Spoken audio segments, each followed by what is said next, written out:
The topic for this morning is, are you bothered? కాబట్టి ఈ ఉదయకాల సమయంలో ఏర్పాటు చేయబడినటువంటి వాక్యాంశము, మీరు ఇబ్బంది పడుచు ఉన్నారా? The topic for this morning, I repeat, is, are you bothered? ఈ ఉదయకాల సమయంలో వాక్యాంశము, మీరు ఇబ్బంది పడుచున్నారా? And I invite you all to open your Bibles to the book of Nehemiah. The book of Nehemiah, chapter 1. We would be reading from verses 1 to 4. Nehemiah, chapter 1, verses 1 to 4. ఈ దినము వాక్య ధ్యానము కొరకు పరిశుద్ధ గ్రంథము నుంచి నెహెమ్యా గ్రంథము మొదటి అధ్యాయము మొదటి 4 వచనాలు చదువుకుందాం. నెహెమ్యా గ్రంథము మొదటి అధ్యాయము మొదటి 4 వచనాలు ధ్యానం కొరకు చదువుకుందాం. Well, this is what the Lord says. The words of Nehemiah, son of Hekeliah, in the month of Kislev, in the 20th year, while I was in the citadel of Susa. Hanani, one of my brothers, came from Judah with some other men, and I questioned them about the Jewish remnant that had survived the exile, and also about Jerusalem. They said to me, those who survived the exile and are back in the province are in great trouble and disgrace. The wall of Jerusalem is broken down, and its gate have been burnt with fire. When I heard these things, I sat down and wept.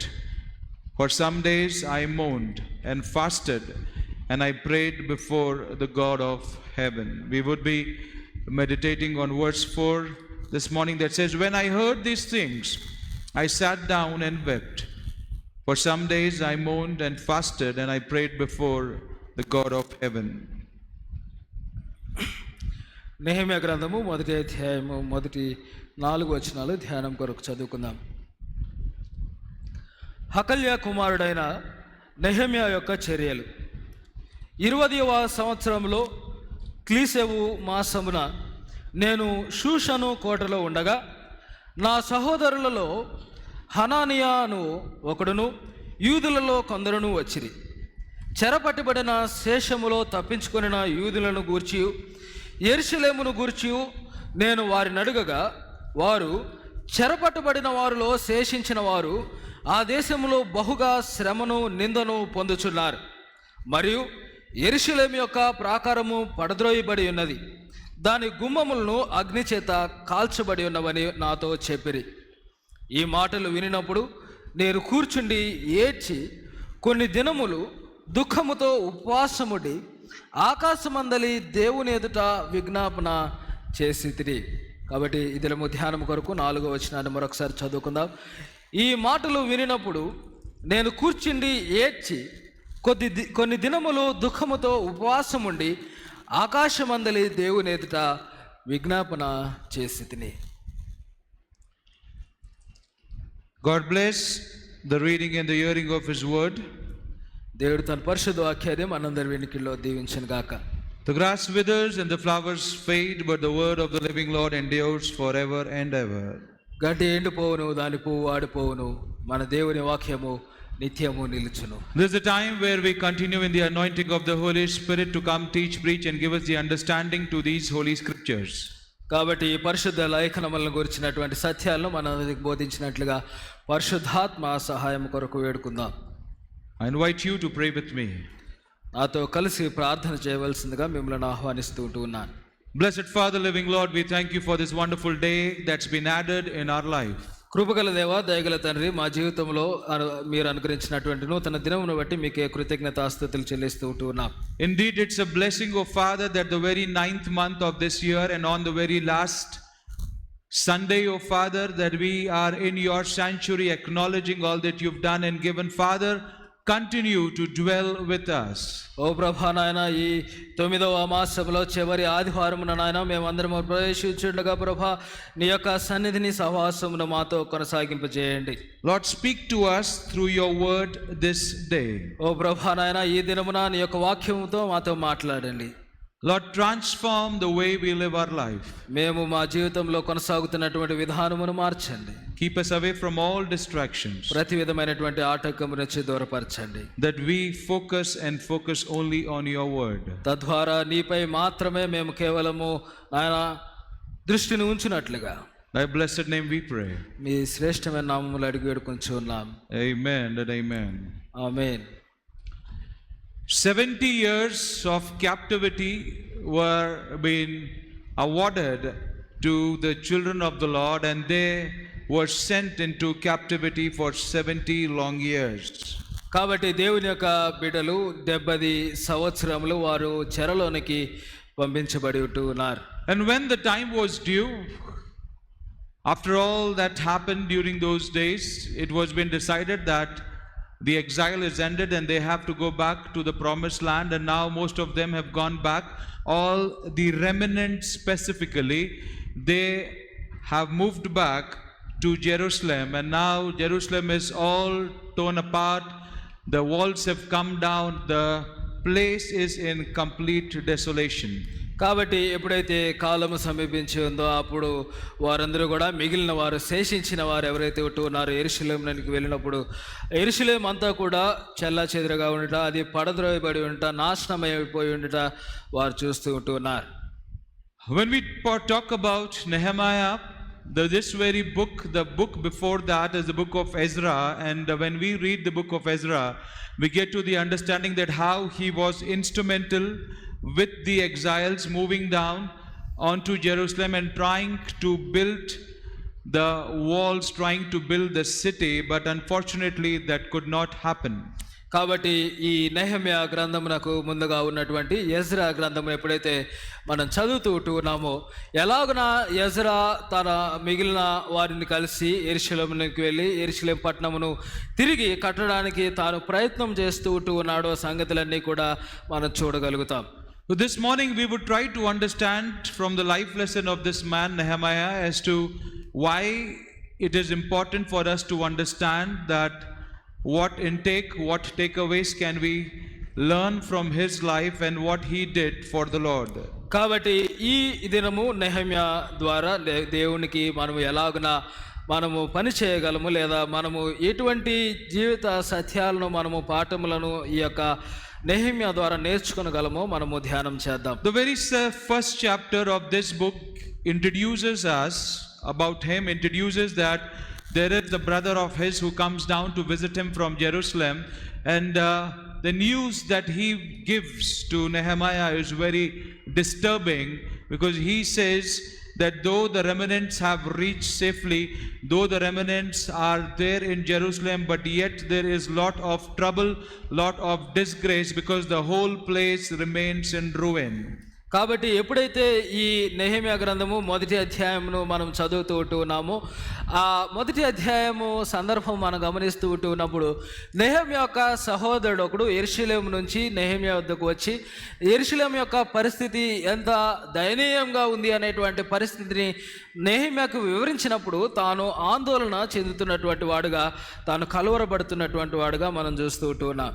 So when there were multiple attacks on Jerusalem, eventually the walls came down, the city gates were burnt, and all that happened ruined the whole structure.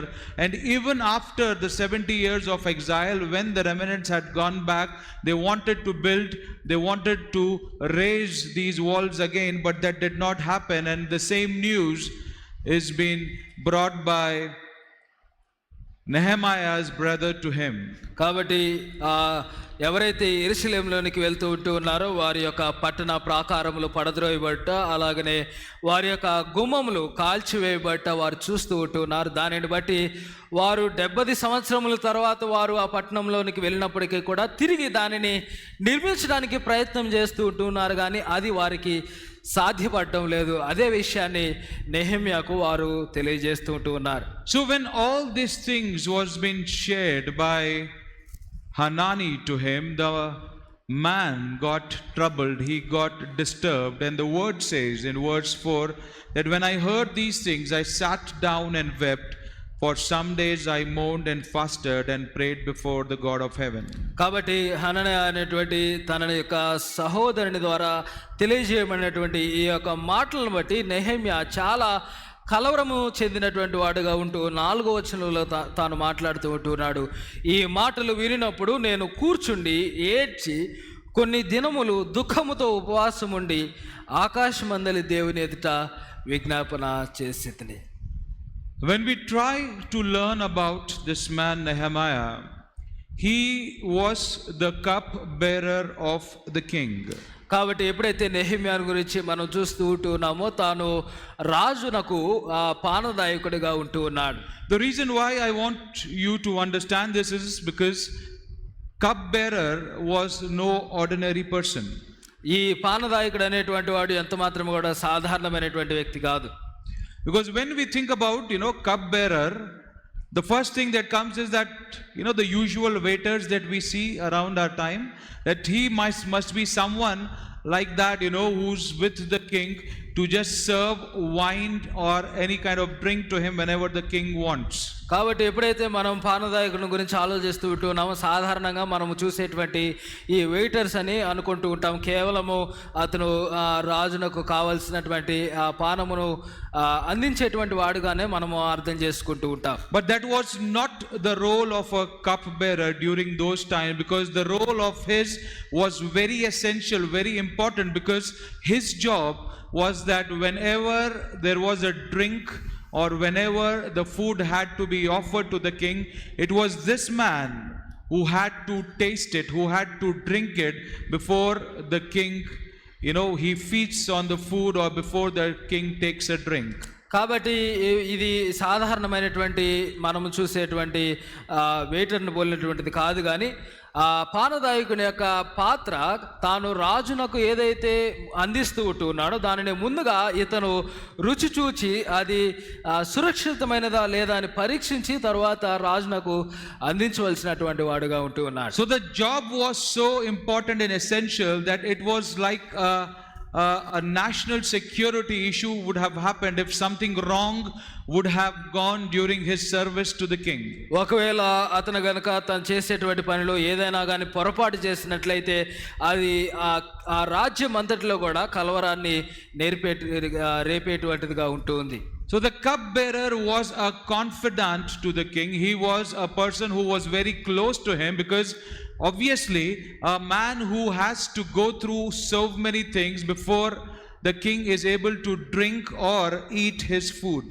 కాబట్టి రాజు తాను పానం చేయకముందు లేదా ఆహారము తీసుకొనక ముందు ఈ వ్యక్తి దానిని పరీక్షించవలసిన వాడుగా ఉంటూ ఉన్నాడు. కాబట్టి తాను రాజునకు చాలా సన్నిహితుడు, సమీపస్తుడు, నమ్మకస్తుడుగా ఉంటూ ఉన్నాడు.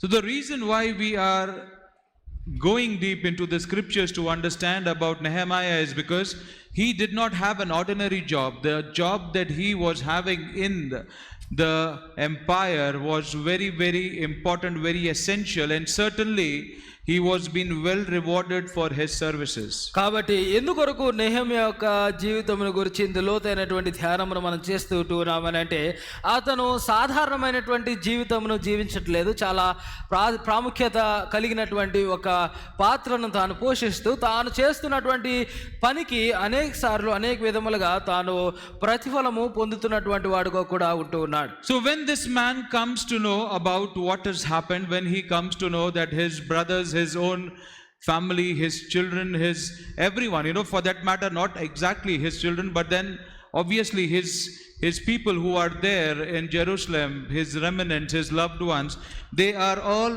living in disgrace. They are all living a life where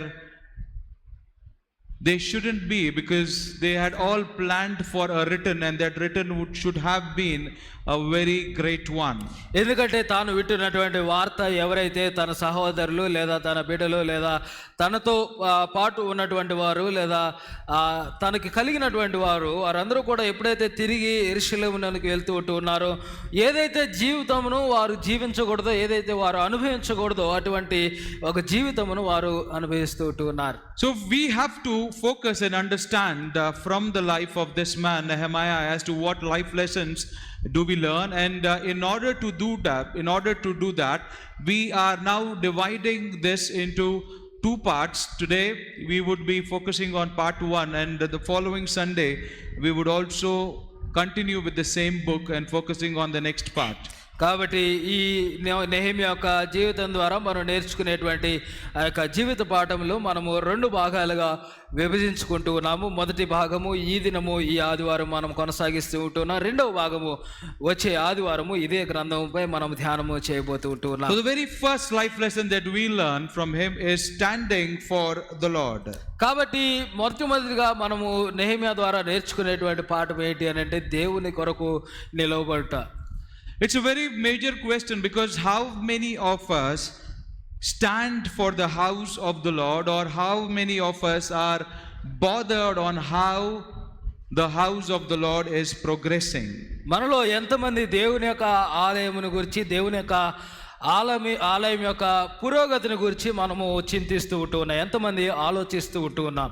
It's very important for us to understand, even in this ministry of ours, people who come here, people who come for prayers, people who, come for the word. There are so many different type of people who come from various, backgrounds, cultures and all.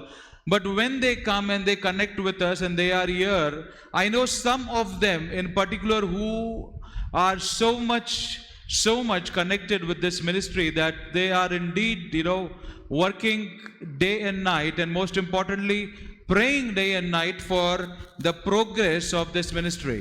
అయితే ఈ ఆలయమును గురించి లేదా ఈ యొక్క పరిచర్యను గురించి మనం ఆలోచన చేస్తూ ఉన్నప్పుడు అనేక మంది అనేక స్థితిగతులు కలిగినటువంటి వారు, అనేక పరిస్థితులు కలిగినటువంటి వారు ఆలయంలోనికి ప్రార్థనల కొరకు లేదా దేవుని ఆరాధించడం కొరకు ఈ యొక్క ఆలయంతో అంటుకట్టుబడి ఉంటూ ఉన్నారు. అయితే కేవలము కొద్దిమంది అయితే నాకు తెలిసి నిరంతరము కూడా ప్రార్థించేటువంటి వారుగా, నిరంతరము కూడా పరిచర్య కొరకు ప్రయాసపడేటువంటి వారుగా ఉంటూ ఉన్నారు.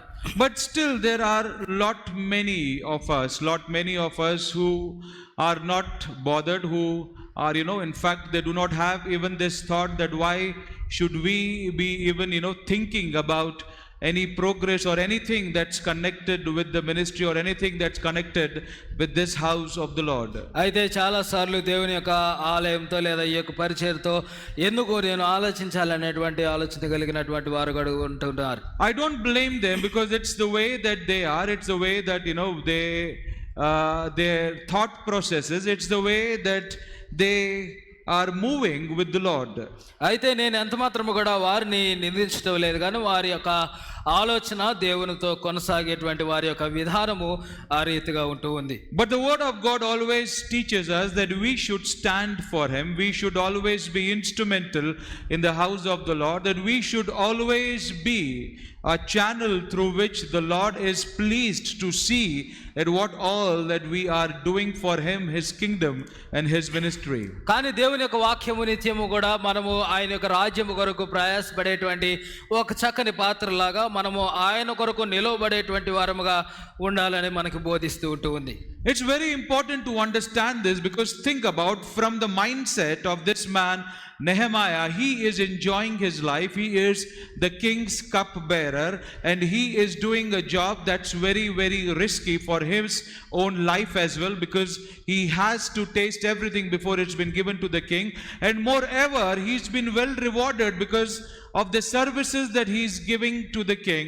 And this man, when he hears the news of all that's happening with his people back in Jerusalem, he becomes worried. He starts to weep, he starts to mourn for all the disgrace and the challenges that they are experiencing. కాబట్టి నెహెమ్యా గురించి ఎప్పుడైతే ఆలోచన చేస్తూ ఉన్నామో, తాను రాజునకు సమీపస్తుడిగా ఉంటూ ఉన్నాడు, తాను చాలా ప్రాధాన్యత కలిగినటువంటి ఒక పాత్రను తాను పోషిస్తూ ఉంటూ ఉన్నాడు, తాను ఎంతో ప్రాముఖ్యత కలిగినటువంటి వాడుగా ఉంటూ ఉన్నాడు, తాను ఒక ప్రమాదకరమైనటువంటి పరిస్థితిలో కూడా తాను ఉంటూ ఉన్నాడు. అయినప్పటికీ కూడా తాను చేసేటువంటి పని అంతటికీ కూడా తాను ప్రతిఫలము పొందుతూ ఉంటూ ఉన్నాడు. ఎప్పుడైతే దేవుని యొక్క సంగతులు లేదా యెరూషలేము యొక్క వార్త తాను వింటూ ఉన్నాడో తాను ఏడుస్తూ దేవుని యొక్క సన్నిధిలో కూర్చుంటూ ఉన్నాడు. Because think about it, this man could have just said to himself that, okay, whatever I've heard, I'm sorry about it, it should not happen. And there ends the story. He expressed his grief, his sorrow, and finished. But the word says that this man, for days together, that he was mourning, he was fasting, and he was praying to the Lord. కాబట్టి ఎప్పుడైతే ఒకవేళ ఈ యొక్క వార్తను తాను వింటూ ఉన్నాడు, తన యొక్క భావోద్వేగాల్ని కనబరుస్తూ లేదా తాను దుఃఖపడుతూ దాని గురించి తాను చింతిస్తున్నటువంటి విషయాన్ని తెలియజేసి కేవలం అందరితో విడిచిపెట్టవచ్చు, కానీ తాను దుఃఖముతో ఉపవాసం ఉండి ప్రార్థనలు చేస్తూ ఉంటూ ఉన్నాడు. How many of us we pray, fast and mourn for our church? How many of us we do it, regularly for our church community, or for that matter even the group that we are connected with? కాబట్టి మనలో ఎంతమంది అలాగున ఉపవాసం ఉండి దేవుని సన్నిధిలో సంఘము కొరకు, పరిచర్య కొరకు, ఆ యొక్క సంఘంలో ఉన్నటువంటి మనుషుల కొరకు, విశ్వాసుల కొరకు ఎంతమంది ఇలాగున ఉపవాసం ఉండి దినదినము కూడా దుఃఖముతో ప్రార్థన చేసేటువంటి వారుగా ఉంటూ ఉన్నారు. We fast for ourselves, we fast for our troubles, we mourn for our grief, we do so many things for us, for our family, our near and dear ones, but how many of us really fast, pray and mourn if there is something that's not progressively happening in the ministry or in the house of the Lord? How many of us we are sorrowful, and through that sorrow we mourn, we fast and pray? మనమందరము కూడా మన కొరకు, మన యొక్క కుటుంబం కొరకు, మన బిడ్డల కొరకు లేదా మన దగ్గర వారి కొరకు కూడా ఉపవాసం ఉండి చాలాసార్లు ప్రార్థన చేస్తూ ఉన్నాము, కానీ ఎంతమంది ఇలాగ సంఘము కొరకు, పరిచర్య కొరకు ప్రార్థన చేసేటువంటి వారుగా ఉంటూ ఉన్నారు? Nehemiah is teaching us a very important lesson and giving us the understanding that when we are connected with the Lord, when we are connected with the house of the Lord, we should also be that channel, that instrument, that life that should bother about the progress of the ministry, that should bother about the house of the Lord, that should bother about the good that should happen in the church or in the sanctuary, wherever they are worshiping or gathering to acknowledge his presence. కాబట్టి నెహెమ్యా ద్వారా, ఆయన యొక్క ప్రవర్తన ద్వారా, ఆయన యొక్క జీవితం ద్వారా మనమందరము కూడా మనము కొనసాగుతున్నటువంటి ఆ యొక్క పరిచర్య కొరకు, మనమందరము ఏదైతే దేవుని యొక్క సన్నిధిలో మనము కొనసాగుతూ ఉన్నామో దాని కొరకు ఆలోచన కలిగినటువంటి వారముగా, దాని కొరకు చింతించేటువంటి వారముగా, దాని కొరకు ప్రయాసపడేటువంటి వారముగా ఉండాలనేది నేర్చుకుంటూ ఉన్నాం. Especially the youngsters, especially the youth and the youngsters who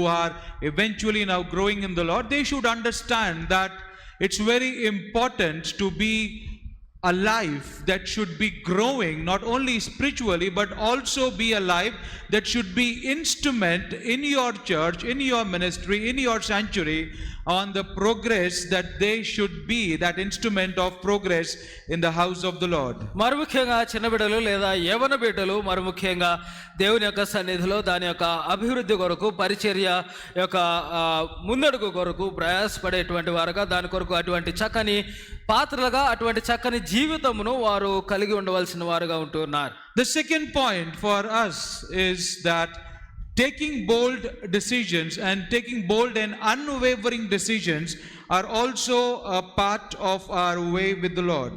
కాబట్టి రెండవదిగా మనం తీసుకునేటువంటి నిర్ణయములు చాలా చక్కని ధైర్యముతో కూడినటువంటి నిర్ణయాలు తీసుకోవాల్సిన వారంగా ఉంటూ ఉన్నాం. Because when we read Nehemiah chapter 2 verses 4 and 5, Nehemiah chapter 2 verses 4 and 5, he goes to the king and this is what he says: the king said to me that what is it with you?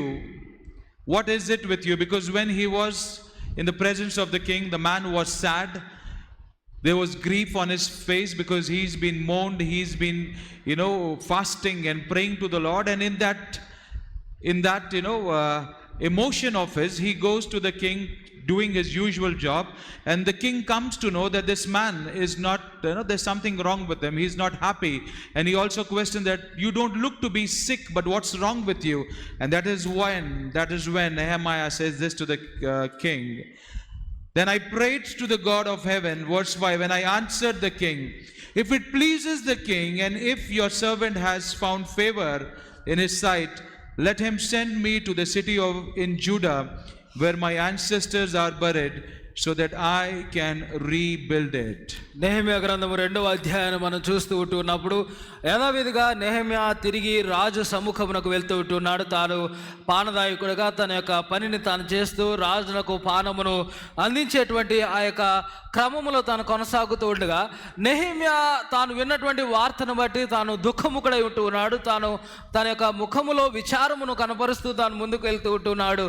రాజు దానిని గమనించిన వాడై నెహెమ్యాతో తాను మాట్లాడుతూ అంటూ ఉన్నాడు, నీకు ఎటువంటి వ్యాధి లేదు కదా, నీకు ఎటువంటి రోగము లేదు కదా, ఎందుకు నీవు విచారముగా ఉన్నావు అని నెహెమ్యాని రాజు ప్రశ్నిస్తూ ఉంటున్నప్పుడు నెహెమ్యా 5వ వచనంలో రాజుతో మాట్లాడుతూ ఉంటున్నాడు ఈ విధంగా, నీ సముఖమందు నేను దయ పొందిన ఎడల నా పితరుల సమాధులుండు పట్టణమును తిరిగి కట్టునట్టుగా నన్ను యూదా దేశమునకు పంపుడని వేడుకొనుచున్నానని నేను మనవి చేసి తిని. I want us all to understand the mindset of this man and the beautiful life lesson that he is giving to us this morning, that not only did he weep, not only did he mourn, not only was he sorrowful on what's happening with his people back there in Jerusalem, not only was he so sorrowful about each and every event, he also took certain bold decisions, and those decisions took him to the king, where he spoke all his heart desire and requested the king that if he found favor with him, that he should allow him to go to Judah to rebuild the city. కాబట్టి ఎప్పుడైతే నెహెమ్యా ఈ యొక్క వార్తను వింటున్నాడో కేవలము తాను ఆ విధంగా బాధను అనుభవిస్తున్నటువంటి వాడుగాను, కేవలము తాను దేవుని సన్నిధిలో ఏడ్చేటువంటి వాడుగాను, కేవలము విచారము కలిగినటువంటి వాడుగా మాత్రమే ఉండగా తాను ఒక దృఢమైనటువంటి బలమైనటువంటి నిర్ణయమును తాను తీసుకుని దేవుని రాజు యొక్క సముఖమందు రాజు ఎదుట తాను మాట్లాడుతూ ఉంటున్నాడు, ఒకవేళ నేను నీ దృష్టిలో దయ పొందిన వాడినైతే, నేను తిరిగి పట్టణమునకు వెళ్ళటకు యూదా దేశమునకు వెళ్ళడానికి అనుమతి ఇవ్వమని రాజును అడుగుతూ ఉంటున్నాడు. In our walk of life, sometimes it does happen with us that we sometimes do not feel comfortable taking favors from others, especially doing God's work. Or sometimes we find that that we might be turned down, or the consequences might not be good, or there are so many questions that arises, and sometimes we feel that this is not the right way to approach, and then that's where we cease and keep quiet, and we are not progressive in our approach to the Lord. అనేక సార్లు మనము దేవుని యొక్క పని కొరకు ప్రయాసపడుతూ ఉంటున్నప్పుడు వేరొకరి యొక్క సహాయము తీసుకొనడానికి ఆలోచన చేసేటువంటి వారంగా, లేదా వేరొకరి సహాయము తీసుకొనడానికి మనము వెనుకడుగు వేసేటువంటి వారంగా ఉంటాం. ఎందుకంటే ఒకవేళ వేరొకరి సహాయం తీసుకుంటే అది సరైనటువంటి రీతిగా కొనసాగదేమో, లేదా దాని యొక్క పర్యవసానాలు ప్రతికూలంగా ఉంటాయేమో అనేటువంటి ఆలోచనతో వేరొకరిని సహాయం అడగడానికి మనము ఆలోచించేటువంటి వారముగా ఉంటున్నాం. తద్వారా మనం చేసేటువంటి పనిలో మనము నిలిచిపోయేటువంటి వారముగా, ఆగిపోయేటువంటి వారముగా ఉంటాం. Because think about it, I want you to understand the position of this man. I want you to understand where he is serving, because he is not serving among the Jews, he is serving to a foreigner, and you also know the consequences if the king is not happy with him, or if the king is not in a good mood, he would just throw him into the prison, or just do any wrong with him. For that matter, anything could have happened, but he did not look onto those things, and he took a bold decision. He made a strong decision, and he confronted the king and expressed his grief and sorrow. Nehemiah ఉన్నటువంటి ఆ యొక్క పరిస్థితిని మనం చాలా జాగ్రత్తగా అర్థం చేసుకోవాల్సినటువంటి వారముగా ఉంటున్నాం. నెహెమ్యా ఏదైతే పరిచర్య, ఏదైతే పని తాను చేస్తూ ఉంటున్నాడో, తాను యూదుల మధ్య, తన యొక్క స్వంత ప్రజల మధ్య తాను జరిగించడం లేదు, కానీ ఒక అన్య రాజు ఎదుట తాను ఆ పనిని జరిగిస్తూ ఉంటున్నాడు. కాబట్టి ఆ అన్య రాజు ఎదుట తాను మాట్లాడేటువంటి మాట విషయంలో, లేదా లేదా తాను ప్రవర్తించేటువంటి విధానములో తాను చాలా జాగ్రత్తగా ఉండవలసినటువంటి వాడుగా ఉంటున్నాడు. ఎందుకంటే ఒకవేళ ఏదైనా పొరపాటు జరిగితే రాజు తనని ఏదైనా చేయవచ్చు, ఒకవేళ తనని చెరసాలలో పడవేయచ్చు లేదా దానిని చంపివేయచ్చు. కాబట్టి తాను ఒక భయంకరమైనటువంటి పరిస్థితిలో కొనసాగుతూ ఉంటూ ఉన్నాడు.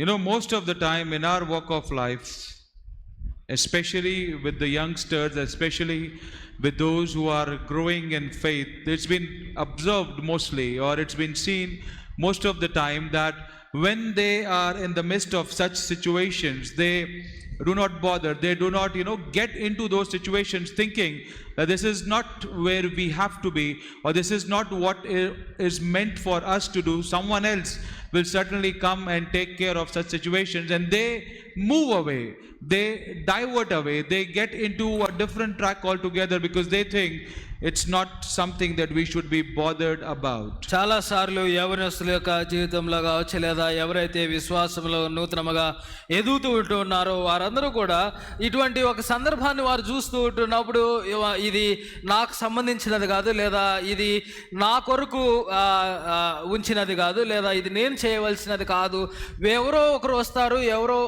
ఏదో చేస్తారు, లేదా వేరొకరు దీని కొరకు నిర్ణయించబడ్డారు అనేటువంటి ఆలోచన కలిగి వారు పక్కకి తొలగేటువంటి వారుగా ఉంటూ ఉన్నారు, వేరొకరి కొరకు ఎదురు చూసేటువంటి వారుగా ఉంటూ ఉన్నారు. A very nice example, that the Lord is giving right now is, we know all that happened in Manipur, and we know also that how many stood by them. మనము దీనికి చక్కని ఉదాహరణగా ఆలోచన చేస్తూ ఉన్నప్పుడు మణిపూర్లో జరిగినటువంటి ఆ సంఘటన మనకి జ్ఞాపకం వస్తూ ఉంటుంది. ఎంతమంది వారికి అనుకూలంగా లేదా వారికి తోడుగా వారికి మద్దతుగా నిలబడ్డారో మనకు అందరికీ కూడా తెలుసు. The people there acknowledged all those who came to help them, but they also complained big way on all that could have happened but did not happen, and they were deprived of many things.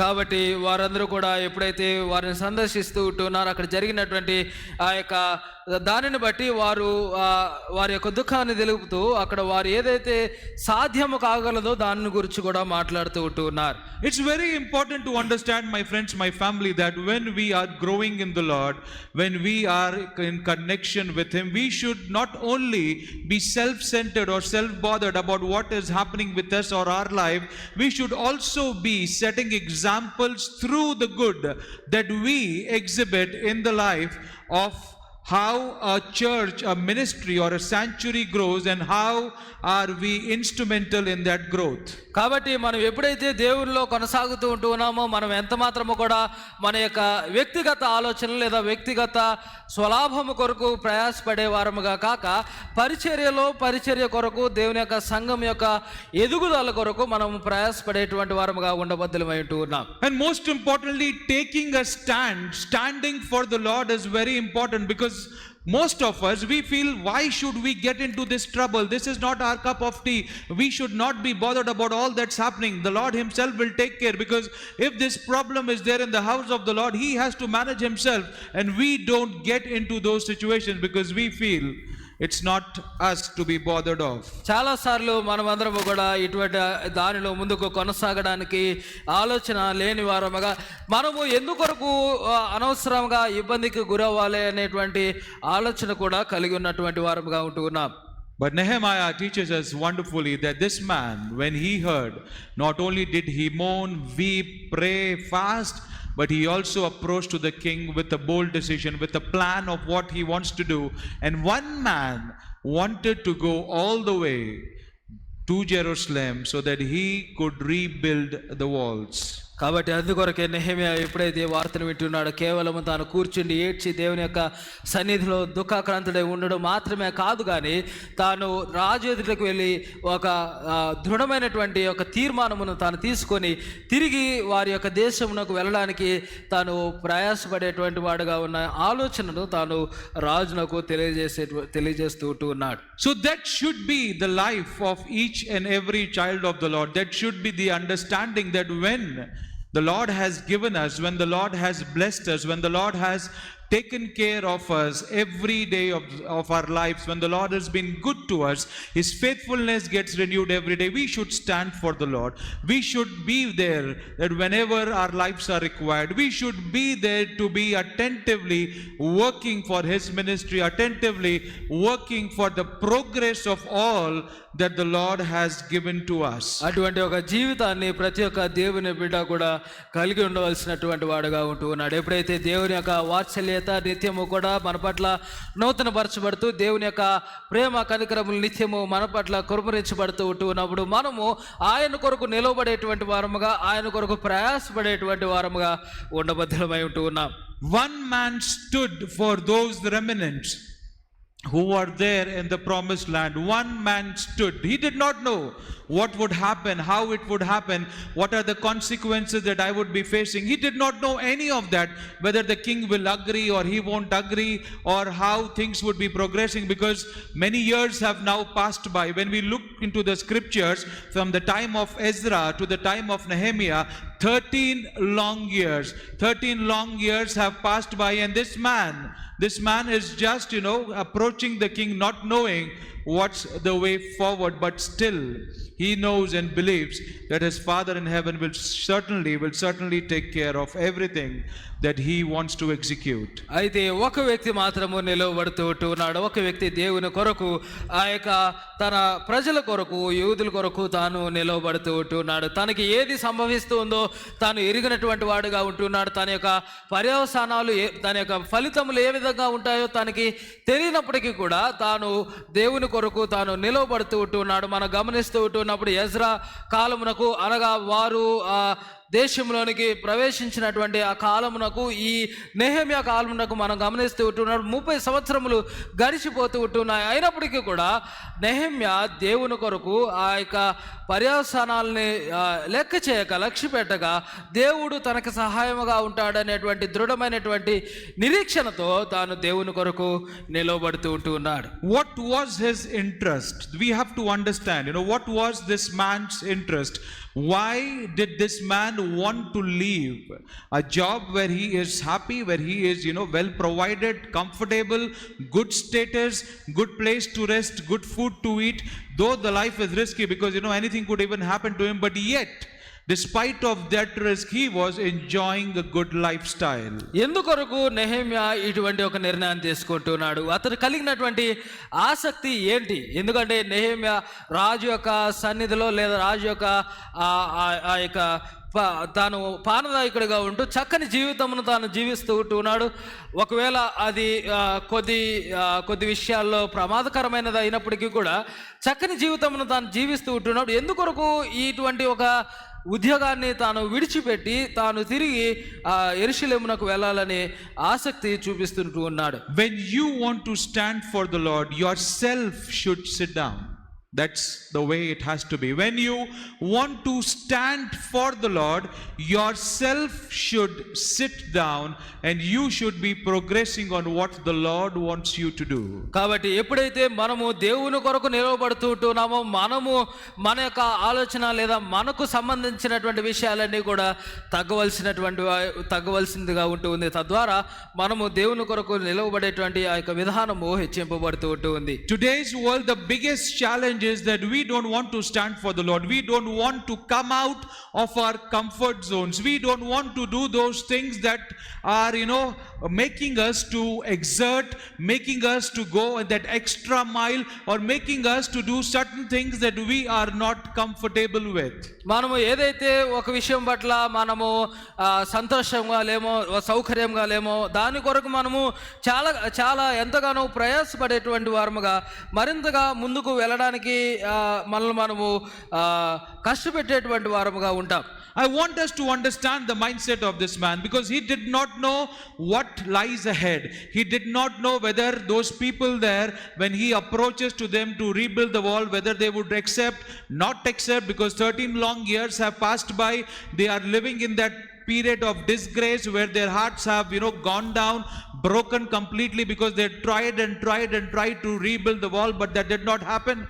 And now when this man decides, he did not know what lies ahead of him, but yet he knew that when I move ahead, the Lord will certainly not disappoint me.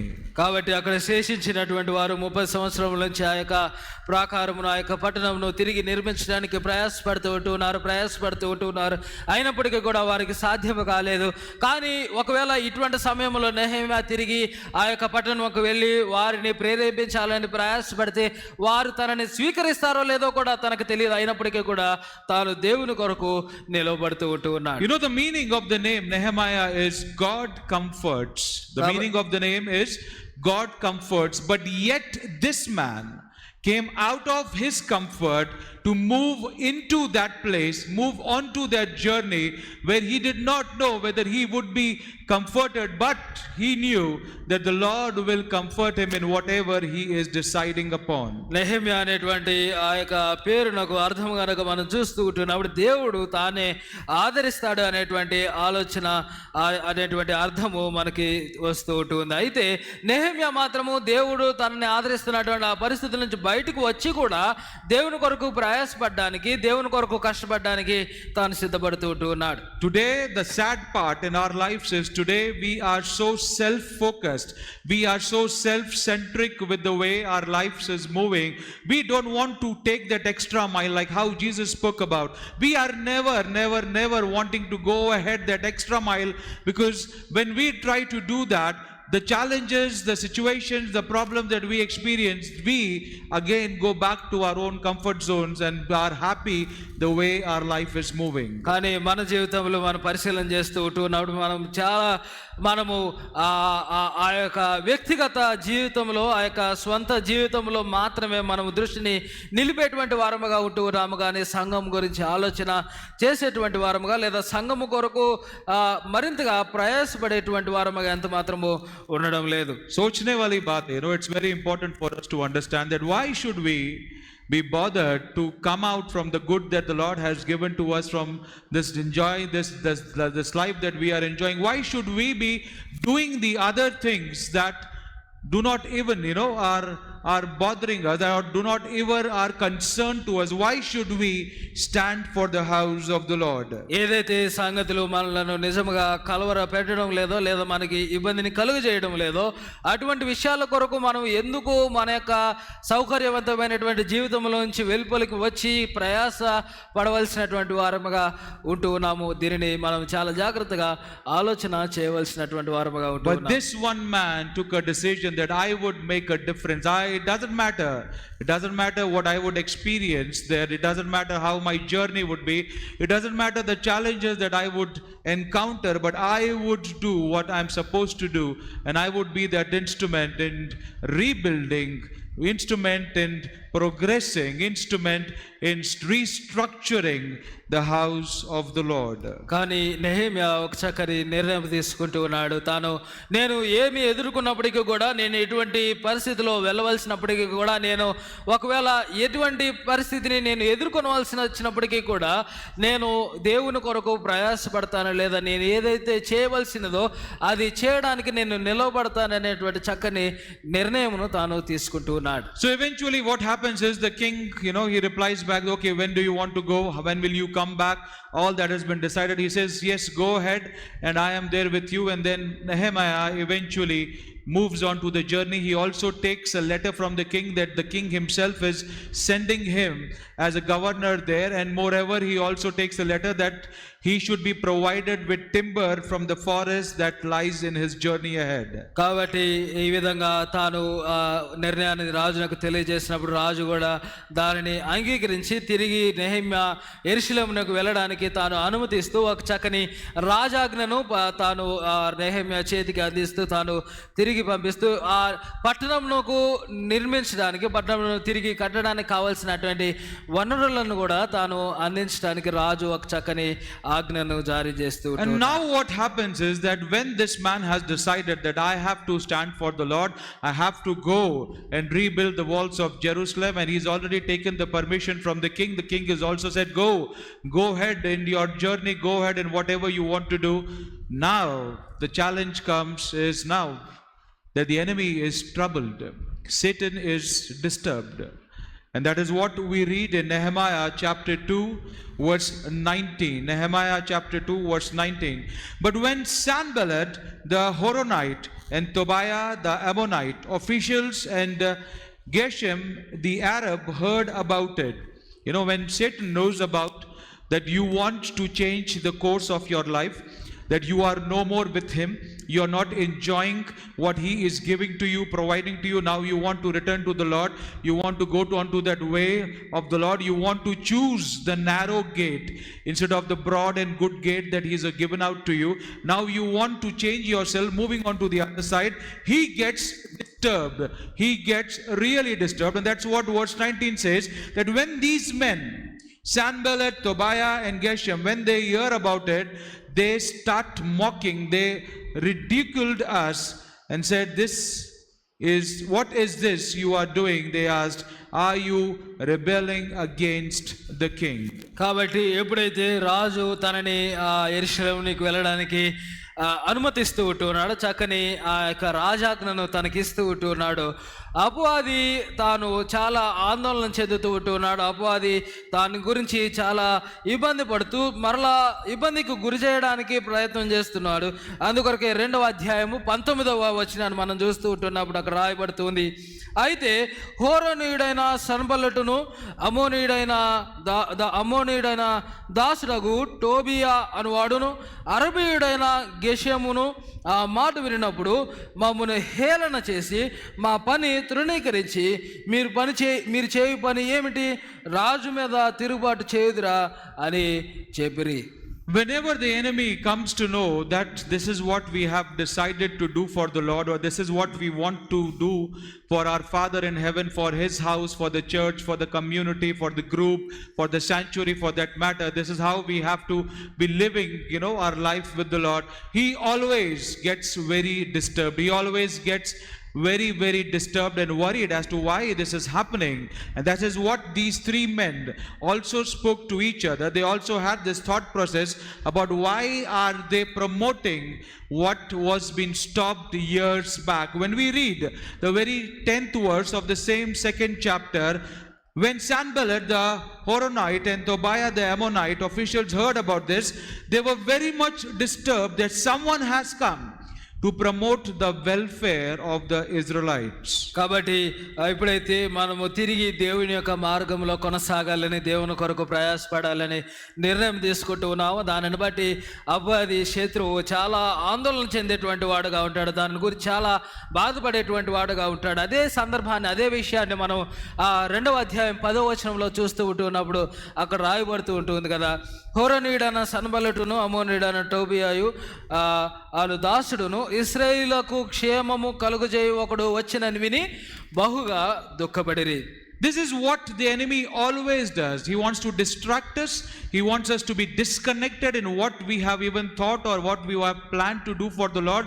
He wants to destroy the plans that we have planned. So this is what he always does. And here these men are also, thinking, they are worried that why the welfare, why again that these people should, enjoy what the Lord wants them to do, and that is wherein they start rebuking, that's wherein they start discouraging, that's wherein they start bringing in that, that word fear into their minds, into their hearts, that don't you think that if you do this, you are going against the king himself. కాబట్టి ఈ విధంగా వారు ఎప్పుడైతే తాను దేవుని యొక్క ప్రజల కొరకు నిలవబడుతూ ఉంటున్నాడు, దానిని బట్టి వారు దుఃఖపడుతున్నటువంటి వారుగా ఉంటూ వారిని నెహెమ్యాని వారు ఎంతగానో ఆటంకపరచాలని ప్రయత్నం చేస్తూ ఉంటున్నారు, దానిని ఇబ్బంది గురి చేయాలని ప్రయత్నం చేస్తూ ఉంటున్నారు. దాని కొరకే వారు ఏకముగా కూడి వారిని హేళన చేస్తూ, వారిని తృణీకరిస్తూ, వారిలో భయమును కలుగజేయనట్లుగా మీరు రాజునకు వ్యతిరేకముగా, రాజుకు మీరు ఎదురుగా వెళ్తూ ఉంటున్నారని తెలియజేస్తూ ఉంటున్నారు. This is what always happens, my friends, my family. Satan uses fear. He uses fear to hinder in God's work. He uses fear to distract us. He uses fear to disconnect us. He uses fear to destroy all the plans that we planned to do for the Lord. మనం ఏదైతే దేవుని కొరకు చేయడానికి సిద్ధపడి ఉంటున్నాము, ఏదైతే దేవుని కొరకు చేయడానికి మనము ప్రణాళిక మనం ఏర్పాటు చేసుకుని ఉంటున్నాము, దానిలో ముందుకు కొనసాగడానికి మనము వెళ్తూ ఉండగా అపవాది తాను ఉపయోగించేటువంటి గొప్ప ఆయుధము భయమును మన పట్ల కలుగజేస్తూ ఉంటాడు. తద్వారా మనము వెనుదిరగడానికి తాను ప్రయత్నము చేస్తూ ఉంటాడు.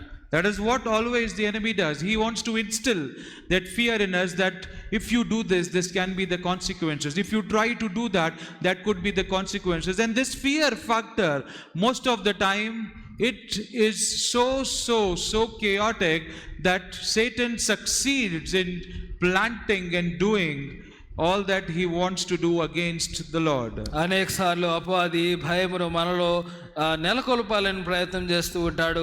అనేక సార్లు ఆ విషయంలో తాను సఫలము కూడా అవుతూ ఉంటున్నాడు. That is what these three men were also doing. They were speaking to the men there that don't you know that the king will be angry? Because when we read the previous book, the book of Ezra, we get to the understanding that the men, even those days, even those times, 13 years back, when these remnants had come back to the land, they were also unhappy of the building, the rebuilding of the walls, and they first came as disguised and said, let us help you. Let us help you in rebuilding the walls. And Zerubbabel said, no, we don't want to take your help. We don't want you to be a part of, this construction, because this is the task that we have to do, and you are not a portion of any of this that we are into. And thereafter they started bribing the constructors. Thereafter they started doing so many things, and eventually a letter from the king had been brought to them that the construction work should stop, and that went on for 13 long years. And now these men are again instilling the same fear that don't you know that the king will be angry if you restart the walls or you reconstruct the walls. కాబట్టి వారు ముగ్గురు కూడా నెహెమ్యా యొక్క జీవితంలో భయమును నెలకొల్పాలని ప్రయత్నం చేస్తూ మీరు రాజునకు తిరుగుబాటు చేయుదురా అని ప్రశ్నిస్తూ ఉన్నారు. అదే విషయాన్ని మనం గమనిస్తూ ఉన్నప్పుడు ఎజ్రా గ్రంథంలో కూడా మనం చూస్తూ ఉన్నప్పుడు, అనగా 30 సంవత్సరములకు ముందుగా మనం చూస్తూ ఉన్నప్పుడు ఇలాగనే కొంతమంది మారు వేషములో లేదా ఒక దురాలోచనతో వారి యొద్దకు వస్తూ మేము కూడా ఈ పట్టణమును నిర్మించడానికి సహాయం చేస్తామని వారు ఒక దురాలోచనతో తెలియజేసినప్పుడు వారు నిరాకరించడంతో అక్కడ అనేక మందికి లంచములు ఇచ్చి అనేక మందికి వారు అబద్ధములు అన్యాయములు చేస్తూ అక్రమములు చేస్తూ ఆ యొక్క కట్టడము నిలిపివేసేటువంటి ప్రయత్నం చేసి రాజు నుంచి ఒక ఆజ్ఞ వచ్చినట్లుగా రాజు కూడా ఆ యొక్క నిర్మాణమును నిలిపివేయమని ఒక ఆజ్ఞను జారీ చేయనట్లుగా వారు చేస్తూ ఉంటున్నారు. అదే ప్రయత్నం ఇక్కడ మరలా నెహెమ్యా యొక్క జీవితంలో కూడా వారు చేస్తూ ఉంటున్నారు. The fourth life lesson that we learn is no turning back. కాబట్టి 4వదిగా మనము నేర్చుకునేటువంటి విషయం ఏంటి అనంటే వెనుదిరగవద్దు.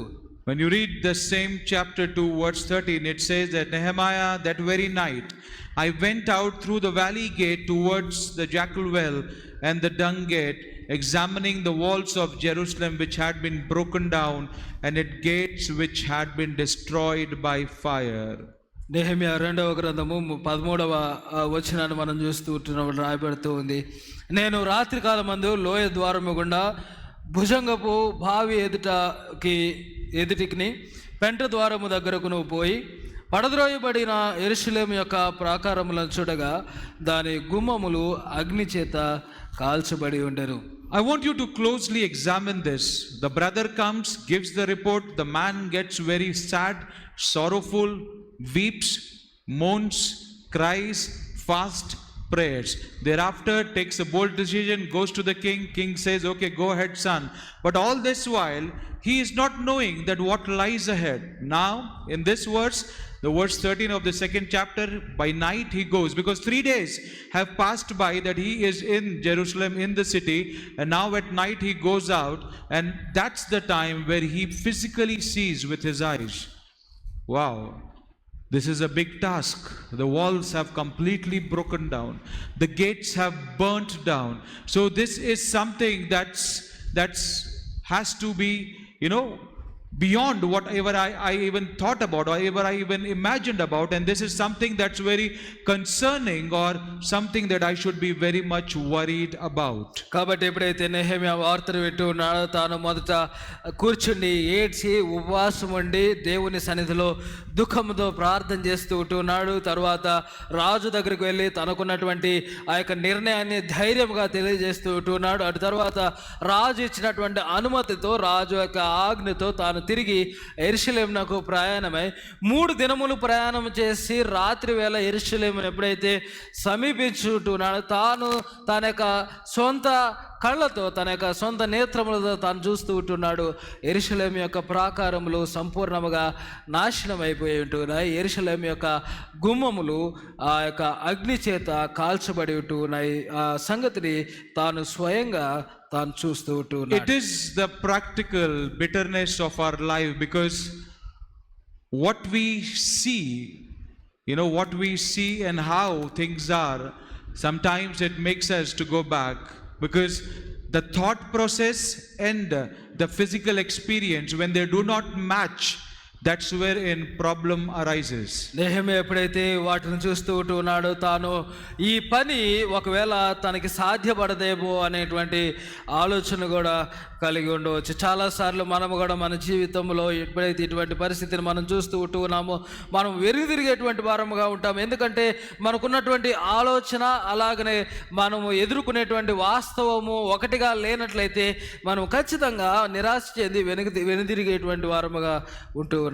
Because this is what happens most of the time, that though despite of all the challenges we have geared up ourselves, we have that confidence now that we will certainly be standing for the Lord, we will be that instrument to be working for the Lord, and we all, that's the thought process, emotions all around us. But when in reality we are at that situation right in the middle, that's the time we become very weak. That's the time we become very, very, very uncertain of how things would happen, and we go back from where we've started.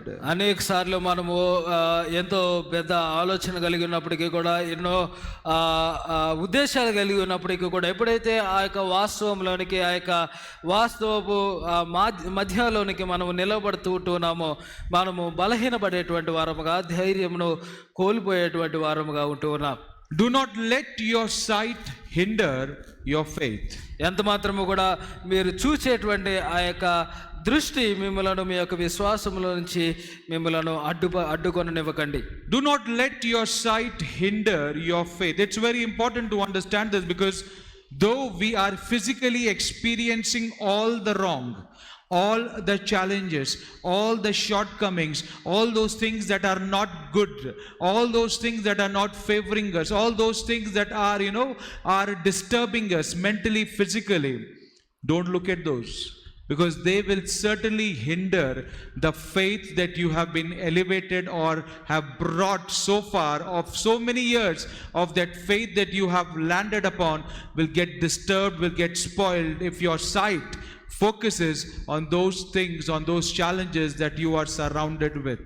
ఒకవేళ మనము గనక మన ఎదురుగా ఉన్నటువంటి ఆ యొక్క సవాళ్ళను కానీ, లేదా మన ఎదురుగా ఉన్నటువంటి ఆ యొక్క సమస్యను కానీ, మనము ఎదుర్కొంటున్నటువంటి ఆ యొక్క పరిస్థితుల పైన మన యొక్క దృష్టిని నిలిపినట్లయితే, ఇన్ని సంవత్సరములుగా మనము కొనసాగుతున్నటువంటి, ఇన్ని సంవత్సరములుగా మనము సమకూర్చుకున్నటువంటి ఆ యొక్క విశ్వాసం అంతా కూడా ఆటంకపరచబడేదిగా ఉంటుంది. కాబట్టి మనం ఎంత మాత్రము కూడా ఆ యొక్క పరిస్థితుల మీద కాక మనము మన యొక్క విశ్వాసం మీద దృష్టిని నిలిపేటువంటి వారముగా ఉండబద్దులమై ఉంటుంది. Because when you read the second chapter, Nehemiah very specifically says that I did not inform anyone, for that matter, that why have I come to Jerusalem. He did not speak to anyone. 3 days he was there with them, but he did not give them that motive. He did not give them any reply as to why did he come and what was the reason of his coming. He did not say anything. So for this man, the easy way out could have been that very night when he went to visit the city and saw that how the ruins are there, how the rubbles are there, how the walls have come down, how everything is in fire, how the gates have been destroyed. He could have just said, I just came to visit you people and now I'm going back. Thank you for the hospitality that you had given to me, and bye bye, tata, finish. ఒకవేళ But he did not do that. ఒకవేళ నెహెమ్యా గనక తాను చూస్తున్నటువంటి ఆ పరిస్థితులు బట్టి ఎప్పుడైతే ఆ యొక్క ప్రాకారములు పడద్రోయబడి ఉంట, అలాగనే ఆ యొక్క గుమ్మములు కాల్చివేయబడి ఉంట, అలాగనే అక్కడ ఉన్నటువంటి తిరుగుబాటుదారులను చూసి లేదా అక్కడ ఉన్నటువంటి పరిస్థితులన్నింటిని కూడా చూసి వారిని చేరుకొని కేవలము నేను మిమ్మల్ని దర్శించడానికి వచ్చానని తెలియజేసి తిరిగి మరలా వెళ్ళిపోయి ఉండవచ్చు. Many a times in your life, you might expect certain things to happen. You might expect that with you also others should be there. You might expect that, situation should happen the way you have planned. You might expect that this is the way forward and this is what, I would be expecting so that I can be that instrument in doing the work for the Lord, standing for the Lord. But I tell you, my friends, my family, the practicality of life is most of the time you might be alone. You might be that only person wanting to do that work. You might be that only person to stand for the Lord. You might be that only person who has that thought process that I want to do with this for the Lord. I want to do that for the Lord. The others might discourage you. The others might say no to you. The others might not be with you. The others might promise to you, but they will not be there. Your own family, your own people, your friends, all your near and dear ones, everyone will turn their backs against you. But you should not turn back, because your sight should not hinder the faith that you have brought up with so far. Hallelujah. అనేక సార్లు మనం ముందుకు కొనసాగుతుంటున్నప్పుడు మనము ఎవరో ఒకరి సహాయాన్ని కొరకు ఎదురు చూసేటువంటి వారముగా ఉంటాం, లేదా ఏదో ఒక చక్కని పరిస్థితి మనకు అనుకూలించేదిగా ఉండాలని ఆశపడేటువంటి వారముగా ఉంటాం, లేదా ఏదో ఒక రీతిగా మనకి సహాయము రావాలని ఆశపడేటువంటి వారముగా ఉంటాము. కానీ అనేక సార్లు మన సొంత వారు లేదా మనకు తోడుగా ఉన్నటువంటి వారు ఎవరైతే మనకి వాగ్దానం చేసినటువంటి వారు ఉంటూ ఉన్నారు, వారు కూడా వెనుదిరిగి ఉండవచ్చు, వారి యొక్క వెన్ను చూపి ఉండవచ్చు, వారు నీకు సహాయమునకు రాకపోయి ఉండవచ్చు, అక్కరకు రాకపోయి ఉండవచ్చు. కానీ నీవు ఎంత మాత్రము కూడా వెనుతిరగకూడదు. నీ యొక్క దృష్టి నీవు ఏదైతే చూస్తూ ఉంటున్నావో నీ పరిస్థితి అది ఎంత మాత్రము కూడా నీ యొక్క విశ్వాసాన్ని ఆటంకపరచకూడదు. It takes a lot of courage and determination to move your emotional thoughts to practical executions. అనేక సార్లు మనం ఏదైతే ఊహిస్తూ ఉంటున్నామో, ఏదైతే ఆలోచన కలిగి ఉంటున్నామో అది ఆచరణాత్మకంగా అది ముందుకు కొనసాగడానికి ఒక గొప్ప నిర్ణయం అవసరమవుతుంది. I repeat again, it takes courage and determination to move your emotional thoughts about something of all that you want to do into practical executions. మీకున్నటువంటి ఆలోచనలు ఆచరణాత్మకంగా మనము ముందుకు వెళ్ళాలి అని అంటే గొప్ప ధైర్యము అవసరమవుతూ ఉంటుంది. When you've decided, when you've already taken a bold decision, when you want to pick up the cross, when you want to walk with the Lord, when you want to be with Him, be with Him. Don't get distracted, diverted, disturbed. Don't let your eyes, don't let your ears be looking on to those things that are not meant for you to focus upon. Because if they are hindering with your faith, with your obedience, with your walk with the Lord, then cut it out there and there. You don't have to be dwelling upon those things, because they are nowhere connected with you. Your focus should only be on what you want to do and how you have to be that instrument that rejoices for standing in the presence of the Lord. ఇటువంటి ఆలోచన మనమందరము కూడా కలిగి ఉండవలసినటువంటి వారముగా ఉంటూ ఉన్నాం. ఎప్పుడైతే దేవునిని వెంబడించాలని ఆలోచన కలిగి ఉంటూ ఉన్నామో మనము దేవునిని వెంబడించేటువంటి వారముగా మాత్రమే ఉండబద్దులమై ఉంటూ ఉన్నాం. ఒకవేళ మన యొక్క కళ్ళు, మన యొక్క చెవులు గనక వేరొక వాటిపై దృష్టిని నిలుపుతూ అవి మన యొక్క విశ్వాసాన్ని, మన యొక్క విధేయతను, మన యొక్క నడవడికను ఆటంకపరుస్తూ ఉన్నట్లయితే వెనువెంటనే వాటిని మన యొక్క జీవితంలో నుంచి తొలగించవలసినటువంటి వారముగా ఉంటున్నాం. తద్వారా మనము కేవలము దేవుని మాత్రమే వెంబడించేటువంటి వారముగా ఉండబద్దులమై ఉంటున్నాం. Nehemiah is teaching us that you should be progressively standing in all that you want to do for the Lord, despite of your challenges, despite of all the situations that you might even not know what lies ahead. Don't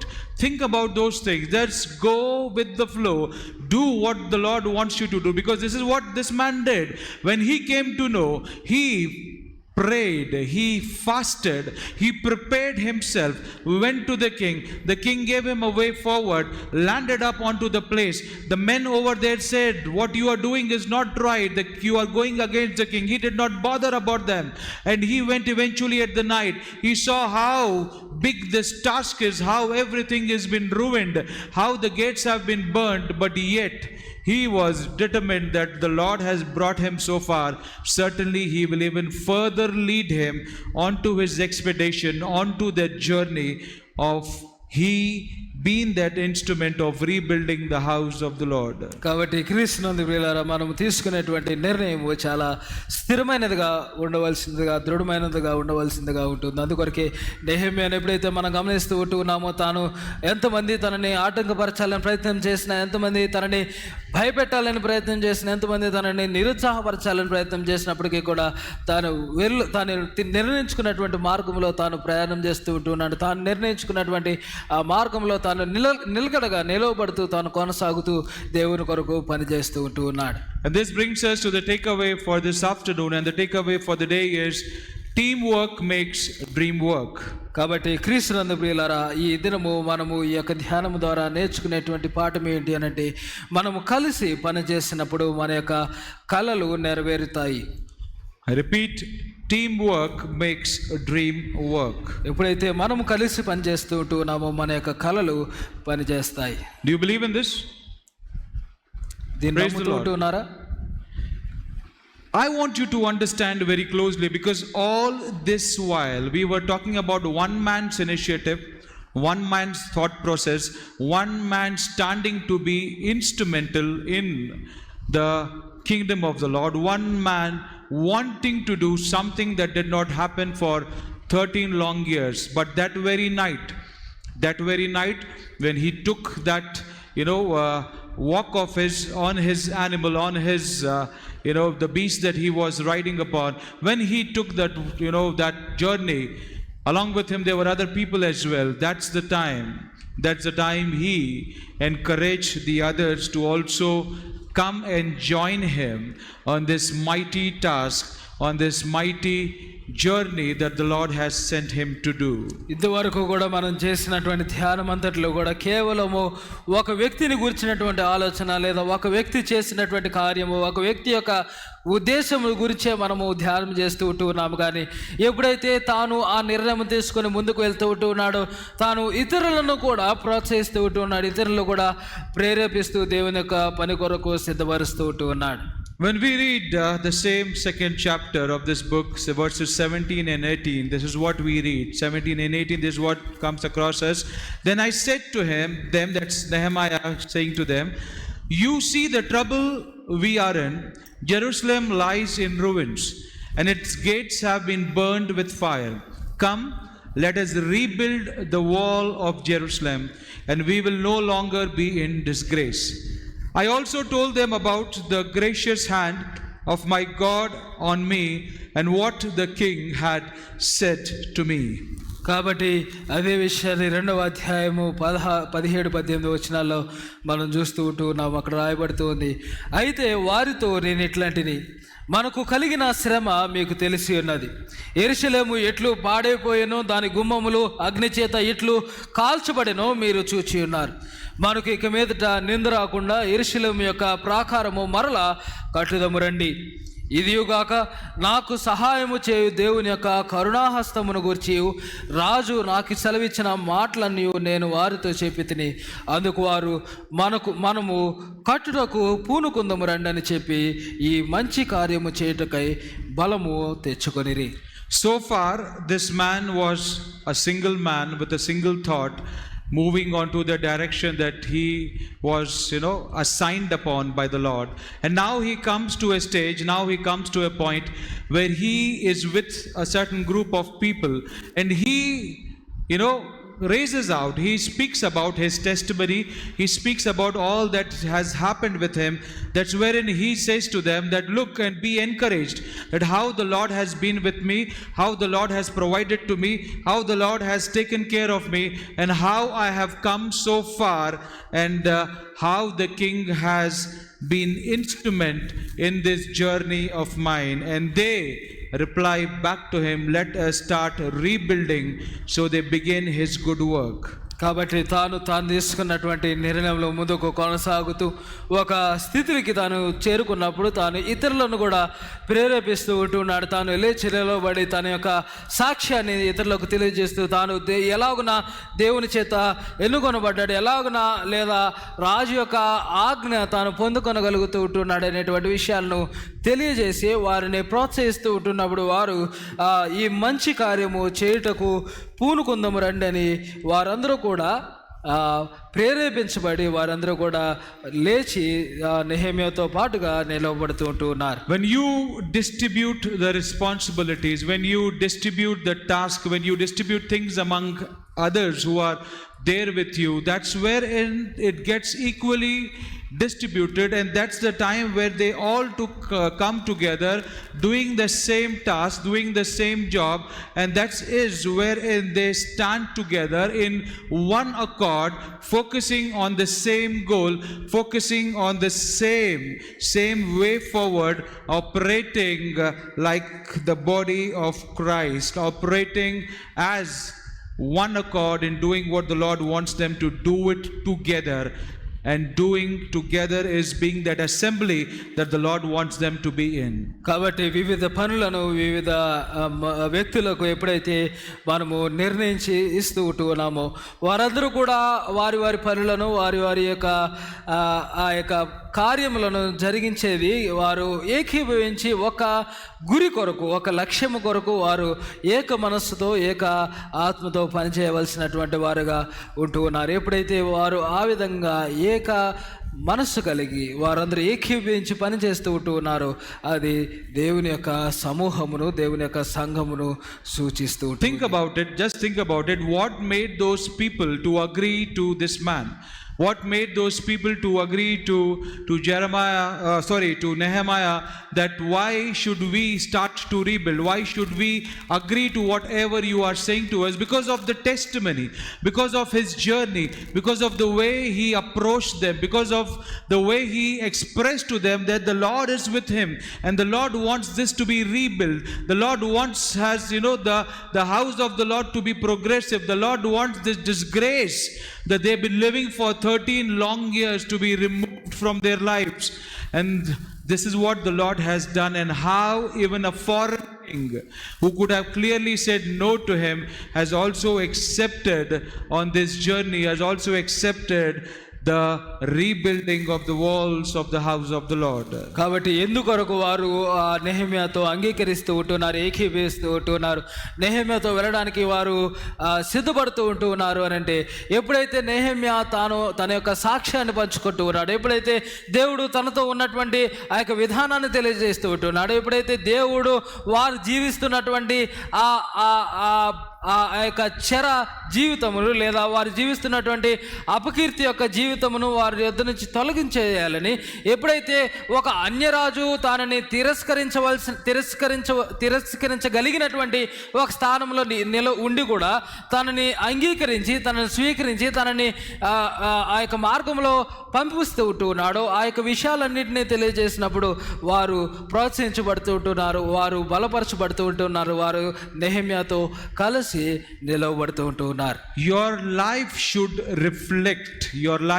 reflect all that you have decided to do for the Lord. Think about it. If this man would have been skeptical, if this man would have been thinking that whether it could happen, it couldn't happen, if this man would have had that fear in him that no, it cannot, because the way these people are threatening us, the way they did with Ezra's time, during the time of Zerubbabel, the same will happen again.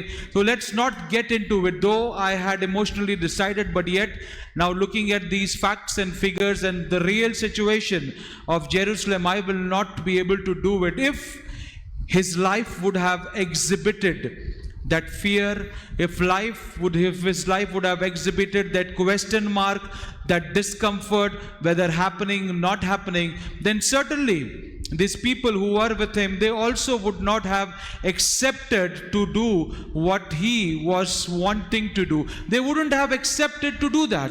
They would have obviously rejected that you do what you've come to do, because we have been living in these ruins, in this disgrace for 13 long years. We would continue to do so.